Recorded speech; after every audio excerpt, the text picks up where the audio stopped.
نحمدہ و نصلی علی رسولہ الکریم اما بعد فاعوذ باللہ من الشیطان الرجیم بسم اللہ الرحمن الرحیم رب اشرح لی صدری ویسر لی امری واحلل عقدۃ من لسانی یفقہوا قولی رب یسر ولا تعسر وتمم بالخیر۔ رکوع نمبر 4 ہے اور پارہ نمبر بھی 4 ہے۔ اور اذا جب غدوتا صبح سویرے نکلے آپ۔ تا کا کیا مطلب ہے؟ تا کے اوپر جو زبر ہے آپ کے معنی دے رہا ہے اور ساتھ میں کس چیز کو ظاہر کر رہا ہے کہ تا ماضی کو یاد کر رہا ہے، ٹھیک ہے، ماضی کی جو ہے وہ نشانی ہے یہ۔ غدوتا صبح سویرے نکلے آپ، من اہلی کا اپنے گھر والوں سے، من سے اہل گھر والے کا اپنے، من اہلی کا اپنے گھر والوں سے، تبویو آپ متعین کر رہے تھے، المؤمنین مومنوں کو، مقاعد مورچوں پر، للقتال جنگ کے لیے، لی کے لیے، قتال جنگ، واللہ اللہ تعالیٰ سمیع سب کچھ سننے والا، علیم سب کچھ جاننے والا ہے۔ اذ جب ہمت ارادہ کر چکی تھی طائفتان دو جماعتیں، یہ آن یہ بتاتی ہے کہ دو جماعتیں، طائفتن ایک جماعت، طائفتان دو جماعتیں، ٹھیک ہے، اس کے اندر اس کا دو کا معنی مخفی ہے۔ منکم تم میں سے، ان یہ کہ تفشلا وہ دونوں ہمت ہار جائیں، واللہ اور حالانکہ اللہ تعالیٰ ولیہما مددگار تھا ان دونوں کا، ولیہ مددگار تھا، ہما دونوں کا۔ اگر یہ واحد ہوتا تو کیا ہوتا؟ ہو ہوتا، ٹھیک ہے، واحد مذکر کے لیے ہوتا تو ہو ہوتا، اب یہ دو کے لیے تو ہما، اور اگر یہ سب کے لیے ہوتا ہم ہوتا، ہم، ہو ہما ہم، اور اگر مونس کی ہم لگائیں ادھر تو کیا لگے گا؟ ہا ہما ہننا۔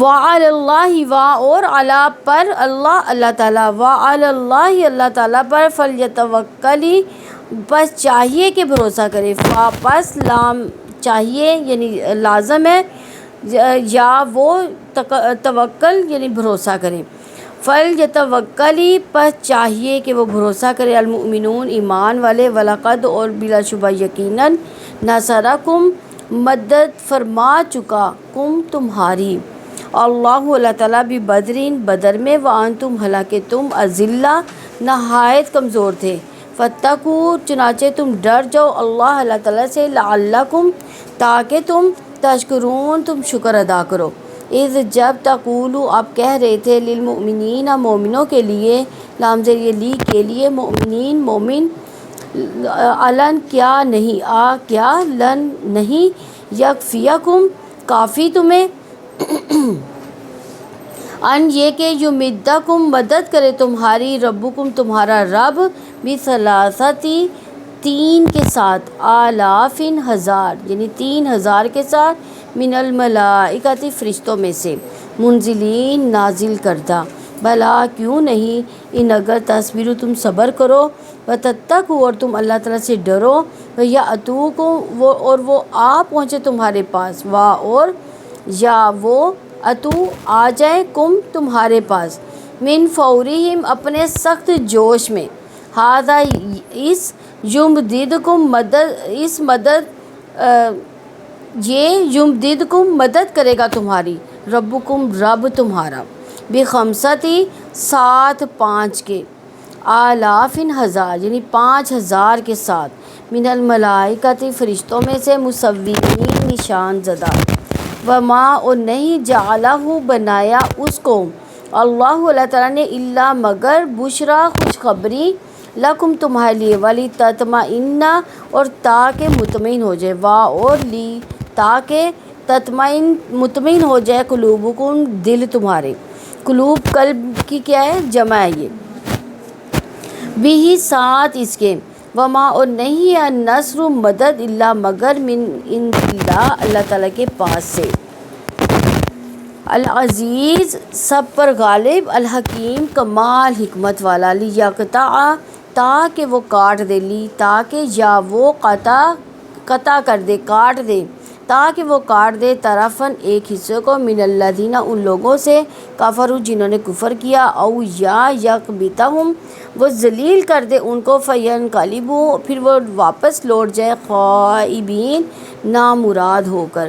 لیسا نہیں ہے لکا آپ کے لیے من الامر اس معاملے سے، شیئن کوئی اختیار، او یا توبہ وہ توبہ قبول فرمائے، علیہم ان پر، او یا یعذبہم وہ عذاب دے ان کو، فإنہم بلا شبہ وہی ظالمون ظالم ہے۔ وللہ اور اللہ تعالیٰ ہی کے لیے ہے، ما جو کچھ فی السماوات آسمانوں میں ہے، وما اور جو کچھ فی الارض زمین میں ہے، یغفر وہ بخش دیتا ہے، لمن جس کے لیے، یشاء وہ چاہتا ہے، ویعذب اور وہ عذاب دیتا ہے، من جس کو یشاء وہ چاہتا ہے، واللہ اللہ تعالیٰ غفور بے حد بخشنے والا، رحیم نہایت رحم والا ہے۔ الفاظ کی وضاحت ہے، تبویع با واو حمزہ،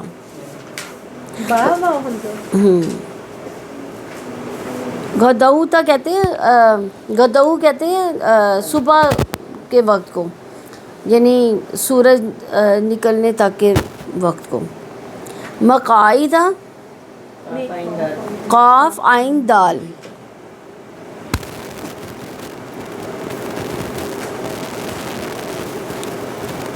ہمت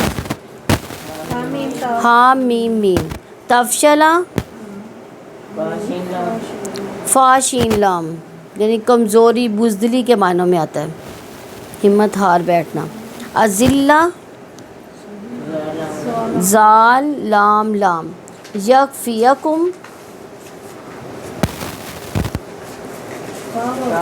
کافا یا کفئی، یمدکم میم دال دال، فورہم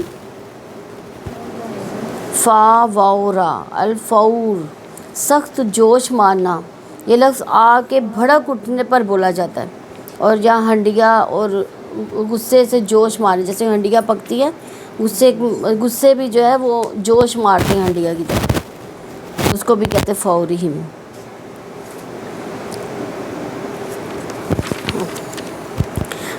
یکبتہم کاف با تا، اس سے پہلے دیکھیں طرفن طرفا یعنی کسی چیز کا کنارہ یا سرا ہونا، آپ کو سمجھ آ رہی ہے؟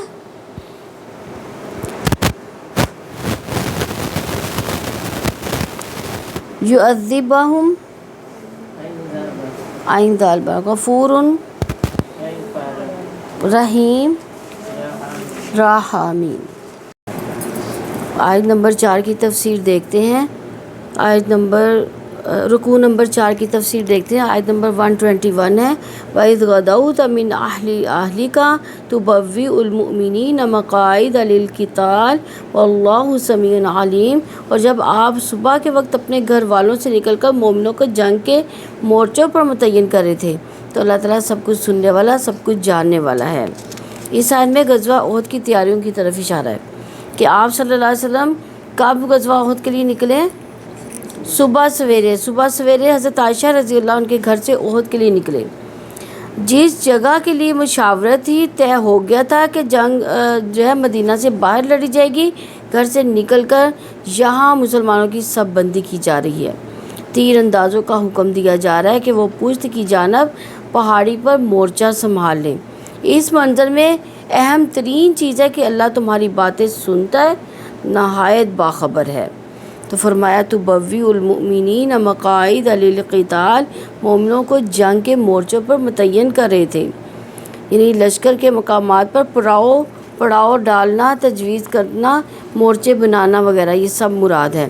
سیدنا براء بن عازب رضی اللہ عنہ سے سنا، آپ بیان کرتے تھے کہ رسول کریم صلی اللہ علیہ وسلم نے جنگ احد کے موقع پر تیر اندازوں کے 50 آدمیوں کا افسر عبداللہ بن جبیر رضی اللہ عنہ کو بنایا۔ آپ نے انہیں تاکید کی تھی کہ اگر تم یہ بھی دیکھ لو کہ پرندے ہم پر ٹوٹ پڑے ہیں، پھر بھی اپنی اس جگہ سے مت ہٹنا، جب تک میں تم لوگوں کو کہلانا بھیجوں۔ اس طرح اگر تم یہ دیکھو کہ کفار کو ہم نے شکست دی ہے، انہیں پامال کر دیا، پھر بھی اپنی اس جگہ سے مت ہٹنا جب تک کہ تم لوگوں کو کہلانا بھیجوں۔ اسی طرح اگر تم یہ دیکھو کہ کفار کو ہم نے شکست دے دی تو انہیں پامال کر دیا، پھر بھی یہاں سے نہ ہٹنا۔ ایک غزوہ احد کے یہ مختصر جو واقعات ہیں اس میں ہے کہ غزوہ احد جو ہے 3 شوال 3 ہجری میں پیش آیا، اور یہ شوال کا مہینہ تھا جس میں مشرکین کی تعداد 3000 تھی اور مسلمانوں کی تعداد کتنی تھی؟ 1000 تھی۔ وہ غزوہ بدر کی 313 تھی، یہ احد کی بات ہو رہی ہے، غزوہ احد کی یہ 1000 تھی۔ غزوہ بدر میں مشرکین مکہ نے شکست کھائی، جوش انتقام انہیں چین نہیں لینے دے رہا تھا۔ کن کو چین نہیں لینے دے رہا تھا؟ مشرکین کو۔ انہوں نے شکست کھائی تھی نا غزوہ بدر میں، مسلمانوں کو کیا ہوا تھا؟ فتح نصیب ہوئی تھی، اور ان کو یہ انتقام جو ہے ان کے اندر جوش مارا تھا، اس لیے ایک اور جنگ کرنے کا فیصلہ کیا گیا کہ یہ احد کے مقام پر لڑی جائے گی۔ اس جنگ کے لیے 1000 اونٹ اور 50,000 دینار کی رقم جمع کی گئی۔ اس جگہ کے لیے 2 شعلہ بیان شعراء کی خدمات حاصل کی گئی جو بدوی قبائل کو بھڑکاتے تھے۔ جنگ میں کافروں کی تعداد 3000 تھی۔ مسلمان مقابلے کے لیے نکلے تو راستے میں عبداللہ بن ابی اپنے 300 ساتھیوں کو لے کر مسلمانوں سے الگ ہو گیا۔ یعنی 1000 کی تعداد تھی، اس میں سے 300 وہاں سے نکل گئے۔ وہ کون تھے؟ عبداللہ بن ابی منافق تھے۔ منافق نے کیا کیا کہ اپنے ساتھ باقی منافقوں کو بھی لے گیا، اور اس کے ساتھ جو ایک سادہ سے جو لوگ تھے وہ بھی ساتھ میں چلے گئے، یعنی مسلمان تھے لیکن ان کو ان کی چالوں کا نہیں پتہ تھا۔ تو اس واقعے سے کچھ انصاری مسلمانوں کی ہمت پست ہو گئی، یعنی ان کے ارادے جو تھے وہ ٹوٹ گئے، مگر رسول اللہ صلی اللہ علیہ وسلم نے یاد دلایا کہ ہم اپنے نہیں بلکہ کس کے بھروسے نکلے ہیں؟ اللہ تعالیٰ کے بھروسے نکلے ہیں۔ لڑائی کے آغاز میں مسلمانوں کو فتح نصیب ہوئی، لیکن ان کی ایک کمزوری سے فائدہ اٹھا کر دشمن ان پر غالب آ گئے۔ اسی طرح یہ افواہ اڑی کہ نبی صلی اللہ علیہ وسلم شہید ہو گئے۔ اس خبر نے صحابہ کرام رضوان اللہ علیہ کے ہوش و حواس اڑا دیے، گم کر دیے، اور بعد میں پتہ چلا کہ نبی صلی اللہ علیہ وسلم تو زندہ ہیں۔ دشمن کے لیے یہ موقع تھا کہ مسلمان کو پوری طرح کچل دیتے، مگر اس کی فوج میدان جنگ چھوڑ کر چلی گئی، یعنی وہ بھاگ گئے وہ لوگ۔ یہ اللہ تعالیٰ کی خاص مدد تھی کہ دشمن فوج نے مدینہ کی بجائے مکہ کا رخ کر لیا، اور جو مغلوب ہوئے یعنی مسلمانوں کو اللہ تعالیٰ نے توفیق دی، انہوں نے دشمن فوج کا پیچھا کیا۔ تو آگے فرمایا واللہ سمیع علیم، اللہ تعالیٰ سب کچھ سننے والا، سب کچھ جاننے والا ہے۔ انہیں اللہ تعالیٰ نے رسول اللہ صلی اللہ علیہ وسلم کی جنگی سرگرمیوں سے اپنے سمیع اور علیم ہونے کا شعور دلایا۔ جنگ سے پہلے آپ صلی اللہ علیہ وسلم مورچوں پر جس طرح متعین کر رہے تھے، آپ صلی اللہ علیہ وسلم کا کہنا اور کرنا دونوں ہی اللہ سمیع اور علیم کے نوٹس میں تھا۔ ابو سلیمان دمشقی نے کہا وہ خروج کے بارے میں تمہارے مشوروں کا سننے والا سمیع ہے، وہ جانتا ہے کہ کون کس نیت سے کس کیفیت سے نکل رہا ہے، اور وہ جانتا ہے کہ کون شہادت کی محبت کو چھپائے ہوئے ہیں۔ اللہ تعالیٰ نے دلوں کے تقویٰ کے لیے اپنی صفات سمیع اور علیم کا شعور دلایا۔ کسی کے سننے اور جاننے کا احساس انسان کو محتاج کر دیتا ہے۔ اللہ تعالیٰ نے مومنوں کو ان صفات کی وجہ سے اپنے تعلق کی گہرائی کا احساس دلایا تاکہ مومن اس تعلق کی گھنی چھاؤں میں اپنے آپ کو مطمئن رکھے، کیونکہ جب کسی کا شعور ہوگا کہ ہمیں اللہ تعالیٰ دیکھ رہا ہے تو انسان کیا غلط سوچے گا؟ کبھی نہ غلط کرے گا نہ ہی غلط سوچے گا۔ تو یہ شعور جو ہے سمیع اور علیم انسان کو اچھے کام کرنے پر راغب کرتا ہے۔ آیت نمبر 122 ہے اِذْ هَمَّتْ طَائِفَتَانِ مِنْكُمْ أَنْ تَفْشَلَا وَاللَّهُ وَلِيُّهُمَا وَعَلَى اللَّهِ فَلْيَتَوَكَّلِ الْمُؤْمِنُونَ، جب تم میں سے 2 جماعتیں ارادہ کر چکی تھیں کہ ہمت ہار جائیں، حالانکہ اللہ تعالیٰ ان دونوں کا مددگار تھا، بس لازم ہے کہ ایمان والے اللہ تعالیٰ پر بھروسہ کریں۔ جابر بن عبداللہ انصاری رضی اللہ عنہ نے بیان کیا کہ یہ آیت ہمارے بارے میں نازل ہوئی تھی جب ہم میں سے 2 جماعتیں اس کا خیال کر بیٹھی تھیں کہ ہمت ہار دیں، حالانکہ اللہ تعالیٰ دونوں کا مددگار تھا۔ سفیان نے بیان کیا کہ ہم 2 جماعتیں بنو حارثہ اور بنو سلمہ تھے، حالانکہ اس آیت میں ہمارے بودے پن کا ذکر ہے، مگر ہم کو یہ بات پسند نہیں کہ یہ آیت نہ اترتی، کیونکہ اس کا مذکور ہے کہ اللہ ان دونوں گروہوں کا مددگار ہے۔ ان تفشلا، یہ کہ ہمت ہار جاتی، یعنی کمزور پڑ جاتی، رسول اللہ صلی اللہ علیہ وسلم کو چھوڑ کے اپنے گھروں کو لوٹ جاتے، یعنی بزدلی اور کمزوری دکھاتی۔ اور وہ عبداللہ بن ابی منافق اس کے ساتھی تھے جنہوں نے کمزوری دکھا دی۔ انہوں نے کیا کیا؟ انہوں نے کہا ہم نے اپنے آپ کو اور اپنے بچوں کو ہلاک کر دیا۔ تو یہ دونوں قبائل عبداللہ بن ابی کی دھوکہ دہی سے متاثر ہو گئے، کیونکہ وہ اپنے 300 ساتھیوں کو لے کر چلا گیا تھا۔ یعنی دو گروہ بن گئے تھے نا مسلمانوں کے، ایک منافقین کا گروہ تھا اور دوسرا جو اللہ کی راہ میں لڑ رہا تھا، اور دونوں گروہ کیا تھے؟ ہمت ہار بیٹھے تھے۔ ایک تو ہمت ہار کے چلا گیا، ایک وہیں پہ ہمت ہار کر بیٹھا ہوا تھا، لیکن اللہ تعالیٰ نے پھر ان کے دلوں کو بعد میں مضبوط کیا تھا۔ واللہ ولیہما، اور اللہ تعالیٰ دونوں کا مددگار ہے، یعنی ان کے حالات کا سرپرست ہے، ان کا مددگار ہے، اس لیے اس نے مارکے سے بھاگنے سے بچا لیا۔ یعنی اللہ تعالیٰ ان کو نہ بچاتا تو ہو سکتا ہے وہ وہاں سے بھاگ جاتے۔ اللہ تعالیٰ نے ان کی کمزوری دور کر دی، ان کی ہمت بندائی، اس طرح اللہ تعالیٰ نے ان کی مدد کی۔ وعلی اللہ فلیتوکل المؤمنون، پس لازم ہے کہ ایمان والے اللہ تعالیٰ پر ہی بھروسہ کریں۔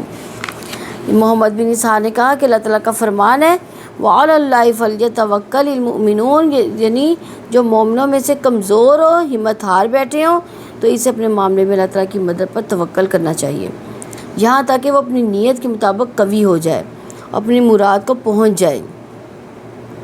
مومنوں کے مزاج میں اللہ تعالیٰ پر بھروسہ کرنا چاہیے، وہ تعداد یا سامان کی کمی سے نہ گھبرائیں۔ تعداد کم ہو تو یقین رکھیں اللہ تعالیٰ اپنے فرشتوں کو بھیج کر کمی پوری کر دیں گے۔ سامان کم ہو تو کس پر بھروسہ کریں گے؟ اللہ تعالیٰ پر بھروسہ کریں گے، اسباب پر بھروسہ نہیں کریں گے جو ان کے لیے سامان کی کمی کی تلافی بنا دے گا۔ اللہ تعالیٰ نے بنو حارثہ بنو سلمہ کے ہمت ہار جانے کے بعد ان کی کمزوری دور کرنے، ان کی ہمت بڑھانے سے اپنے اوپر توکل کرنے کی ترغیب دلائی کہ وہ دہشت زدہ گھبرائے ہوئے دلوں کی کمزوری دور کر دیتا ہے۔ یقیناً وہ بھروسے کے لائق ہے، اس پر توکل کرنا ایمان کا تقاضا بھی ہے۔ تو بندے کا توکل کس کے مطابق پھر ہونا چاہیے؟ یعنی بندے کو جتنا اللہ تعالیٰ پر ایمان ہوتا ہے اس کے مطابق اس کا توکل ہوتا ہے، ایمان کے مطابق ہوگا۔ اور اس آیت میں اشارہ ہے بھی ہے کہ دوسروں کی نسبت مومن اللہ تعالیٰ کے توکل کرنے کا زیادہ حق رکھتے ہیں، بالخصوص سختی اور جہاد کے موقع پر انہیں کس پر توکل کرنا چاہیے؟ اللہ تعالیٰ پر۔ اس سے مدد اور فتح طلب کرنی چاہیے، اپنی طاقت پر بھروسہ نہیں کرنا چاہیے، بلکہ اللہ تعالیٰ کی قوت اور حفاظت پر بھروسہ کرنا چاہیے، اور یہ انتہائی ضروری ہے۔ اللہ تعالیٰ اس کی برکت سے ان کی مدد کرتا ہے، ان کی مصیبتیں اور مشکلات دور کر دیتا ہے۔ ہمیں عام اگر یہاں پہ دیکھا جائے اس آیت کے حوالے سے، ہمیں عام زندگی میں جو مشکلات آتی ہیں اس میں بھی کیا کرنا چاہیے؟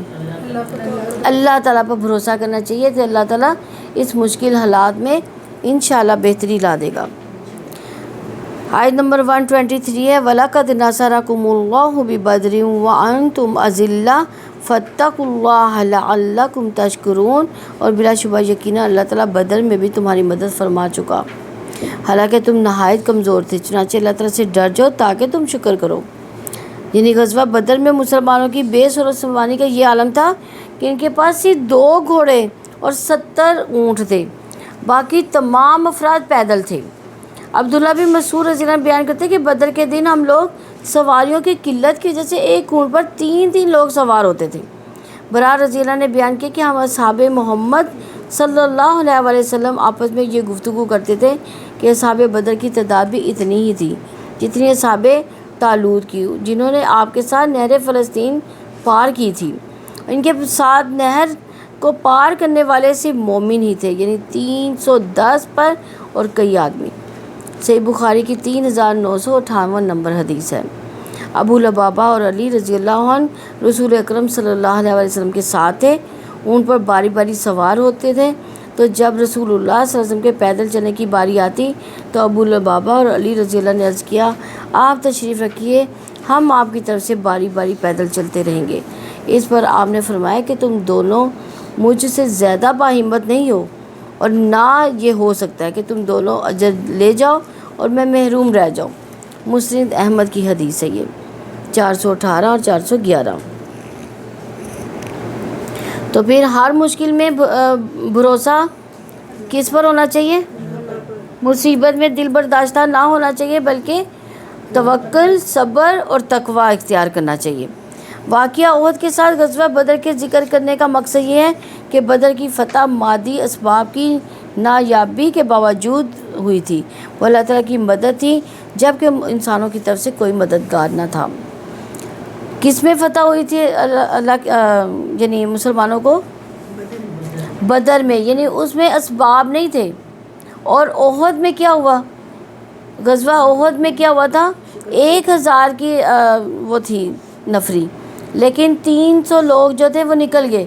تو اس پر کیا ہوا تھا کہ وہ جو 700 لوگ تھے ان کی ہمت ختم ہو گئی تھی۔ تو اس لیے اللہ تعالیٰ نے یہاں پہ پھر ذکر کیا ہے کہ جب بدر میں اللہ تعالیٰ 300 لوگوں کی مدد کر سکتا ہے تو 700 لوگوں کی کیوں نہیں مدد کر سکتا؟ فاتقوا اللہ لعلکم تشکرون، چنانچہ اللہ تعالیٰ سے ڈر جاؤ تاکہ تم شکر ادا کرو۔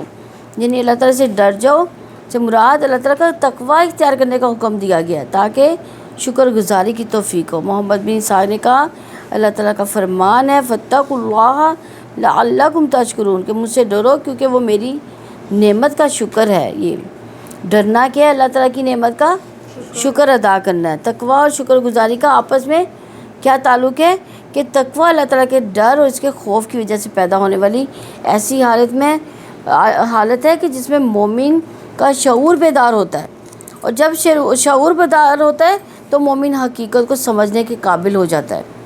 اسی طرح مومن اپنے مالک کے احسانات کو پہچانتا ہے، اور احسان شناسی اس کے دل کو شکر گزاری کے احساسات سے معمور کر دیتی ہے۔ چنانچہ اللہ تعالیٰ سے ڈر جاؤ تاکہ تم شکر کرو، اللہ کی اطاعت کر کے اپنے رب سے ڈر جاؤ، اس کے حرام کردہ امور سے اجتناب کرو تاکہ تم اپنے نفس کو شکر کے لیے تیار کرو، کیونکہ جس کے نفس پر تقوی غالب نہیں ہوتا اس پر خواہشات غالب آ جاتی ہیں اور وہ خواہشات کی پھر پیروی کرنے لگ جاتا ہے۔ ایسے شخص سے شکر کی امید نہیں کی جا سکتی۔ آیت نمبر 124 ہے اِذْ للمؤمنین أَلَن يَكْفِيَكُمْ أَن يُمِدَّكُمْ رَبُّكُمْ بِثَلَاثَةِ آلَافٍ من الملائکۃ منزلین۔ جب آپ مومنوں سے کہہ رہے تھے کہ کیا تمہیں یہ کافی نہیں ہے کہ تمہارا رب 3000 نازل کرتا فرشتوں کے ساتھ تمہاری مدد فرمائے۔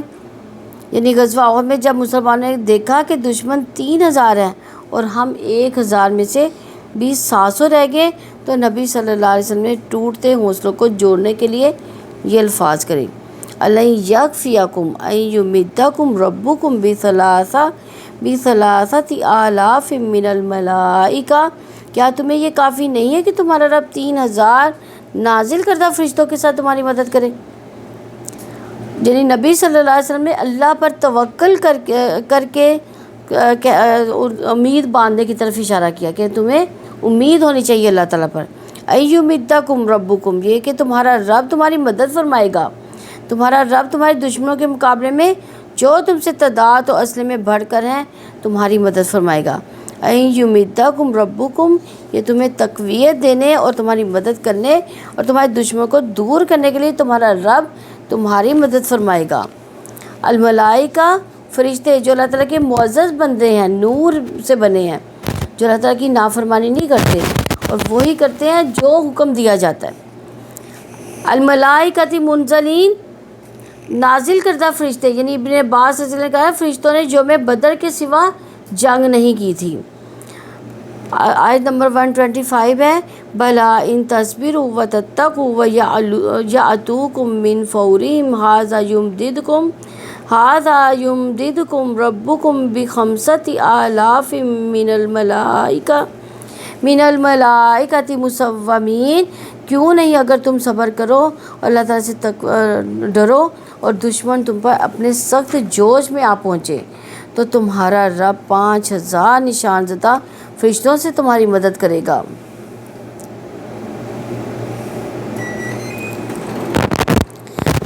بلا ان تصبروا وتتقوا، کیوں نہیں اگر تم صبر کرو اللہ تعالیٰ سے ڈرو، یعنی اللہ تعالیٰ کی مدد کامیابی کے وعدہ تین شرائط پر ہے یہاں پہ۔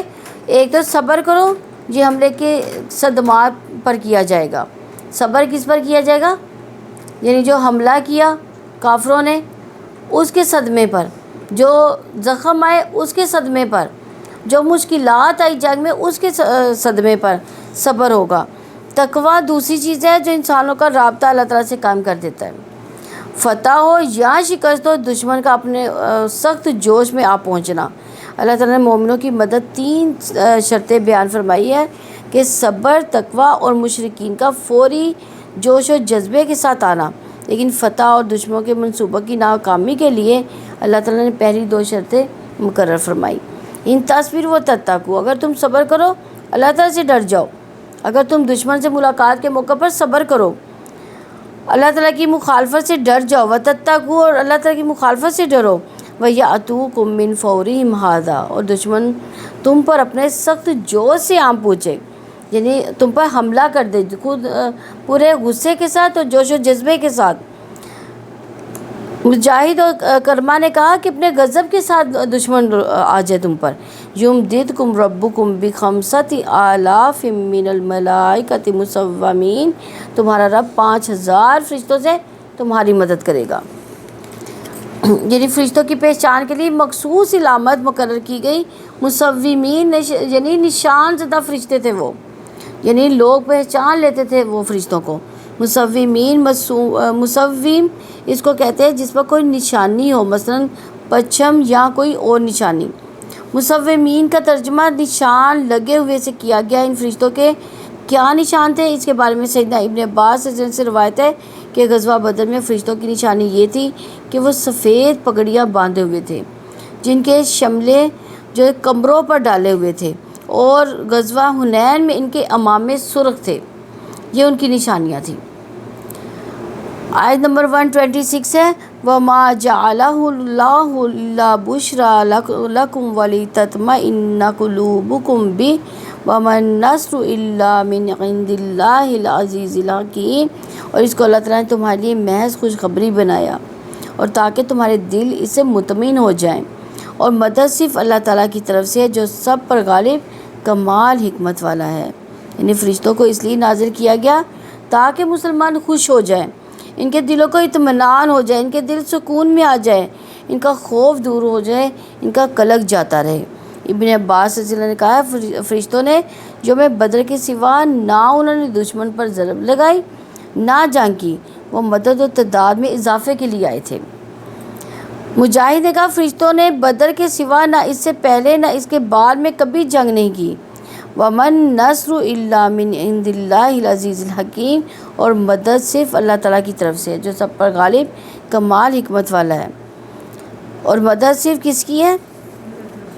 اللہ تعالیٰ کی، جو سب پر غالب بھی ہے اور حکمت والا بھی ہے۔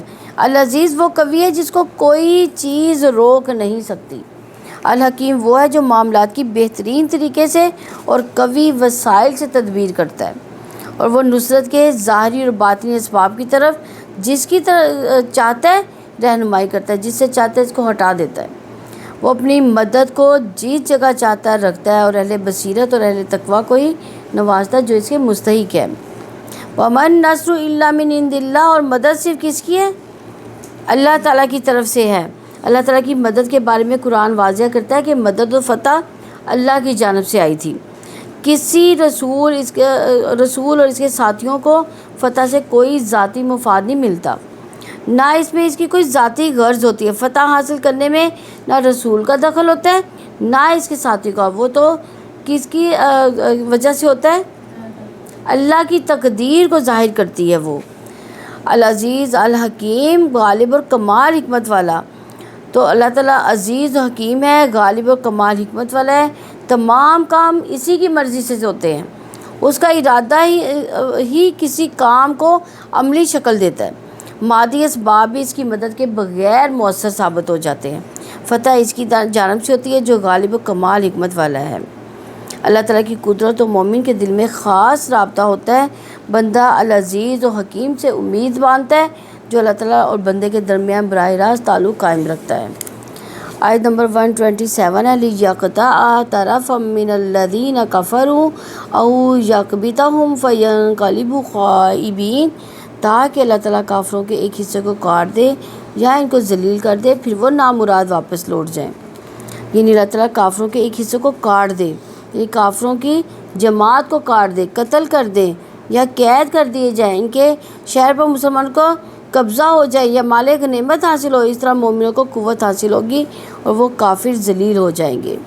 اسلام کا مقابلہ کرنے اور اسلام سے جنگ کرنے کی قوت انہیں یا افراد سے حاصل ہوتی ہے، اور ہتھیاروں سے یا مال سے یا زمین سے، ان میں سے کسی بھی چیز کا ختم ہو جانا یا مسلمانوں کے قبضے میں آنا ان کی قوت میں کمی کا باعث ہے۔ لِيَقْطَعَ طَرَفًا مِّنَ الَّذِينَ كَفَرُوا، تاکہ اللہ تعالیٰ کافروں کے ایک حصے کو کاٹ دے۔ اللہ تعالیٰ کا ارادہ کہ وہ دشمن کے ایک حصے کو ہلاک کر دے، وہ قتل ہو، ان کی افرادی قوت کم ہو جائے، ان کی زمین ان کے ہاتھوں سے نکل جائے، ان کی ظالمانہ حکومت کا دائرہ تنگ ہو جائے، ان کی دولت مال غنیمت کی کمی کی وجہ سے کم ہو جائے، شکست کے نتیجے میں ان کی سرگرمیوں میں کمی آ جائے، او یکبتہم فینقلبوا خائبین، یا ان کو ذلیل کر دے پھر وہ نامراد ہو کر لوٹیں۔ یعنی غزوہ احد میں اللہ تعالیٰ کی مدد کا مقصد یہ تھا کہ کافروں کی ایک جماعت کو ذلیل کیا جائے، اور یہ بھی کہ کے سارے کافر نامراد ہو کر واپس لوٹیں، یعنی وہ ذلیل و رسوا ہو، شکست کھا جائیں، اپنے مقصد میں ناکام لوٹیں جبکہ وہ دبے ہوئے ہوں۔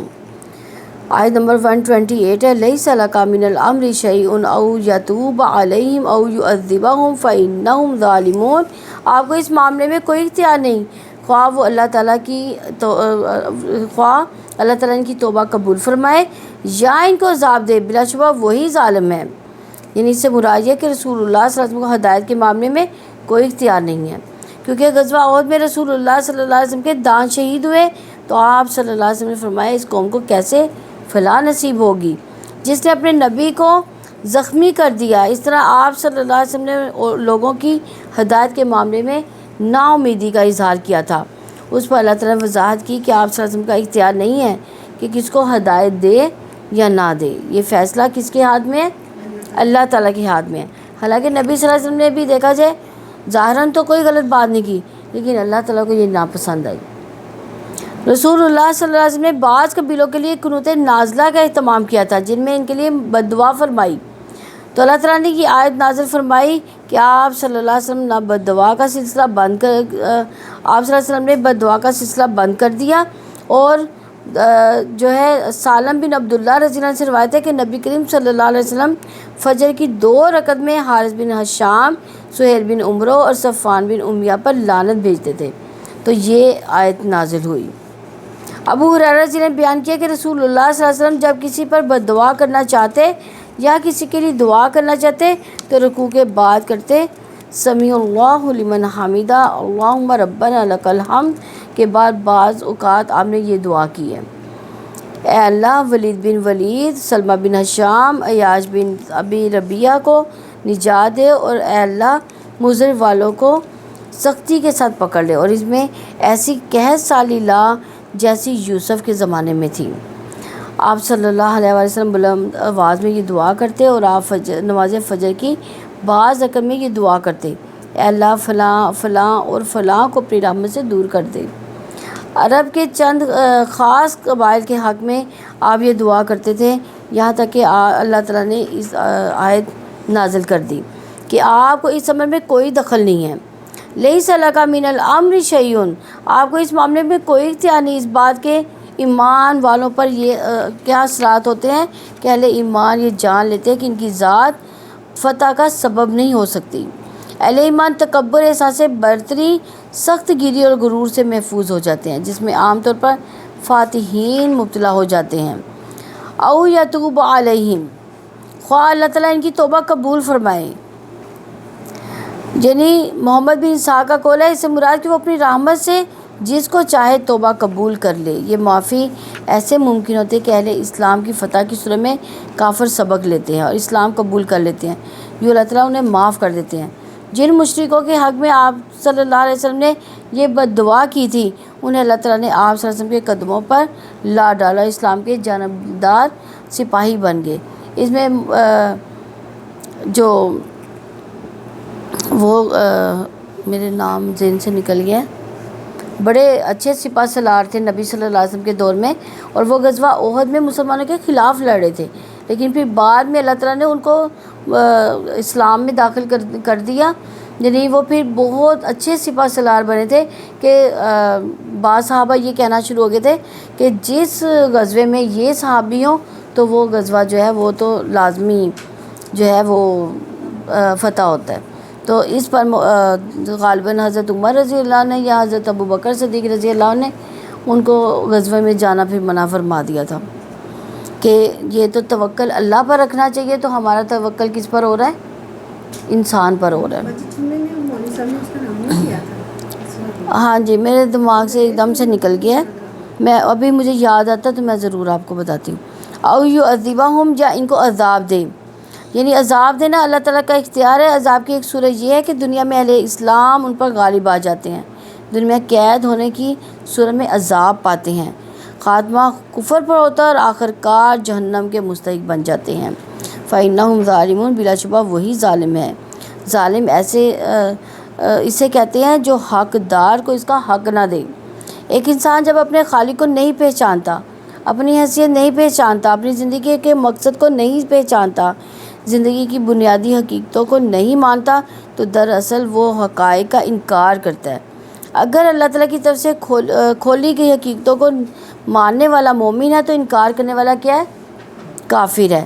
انکار کر کے ایک انسان اپنے اوپر ظلم کرتا ہے، اپنے آپ کو عذاب کا مستحق بنا لیتا ہے۔ آیت نمبر 129 ہے، وَلِلَّهِ مَا فِي السَّمَاوَاتِ وَمَا فِي الْأَرْضِ يَغْفِرُ لِمَن يَشَاءُ وَيُعَذِّبُ مَن يَشَاءُ وَاللَّهُ غَفُورٌ رَحِيمٌ۔ اللہ تعالیٰ ہی کا جو کچھ آسمان اور جو کچھ زمین میں ہے، اور جس کو چاہتا بخش دیتا ہے، جس کو چاہتا عذاب دیتا ہے، اور اللہ تعالیٰ بے حد بخشنے والا نہایت رحم والا ہے۔ یعنی اللہ تعالیٰ ہی کا ہے جو کچھ آسمانوں میں، جو کچھ زمین میں، کیا کچھ ہے؟ تمام مخلوقات، ہر چیز دیکھیں آسمان و زمین میں شامل ہے، یعنی ملکیت بھی، اس کی تخلیق بھی، اس کے بندے بھی، اسی کے وہ جیسے چاہے تصرف کرے اور جیسے چاہے فیصلہ کر دے۔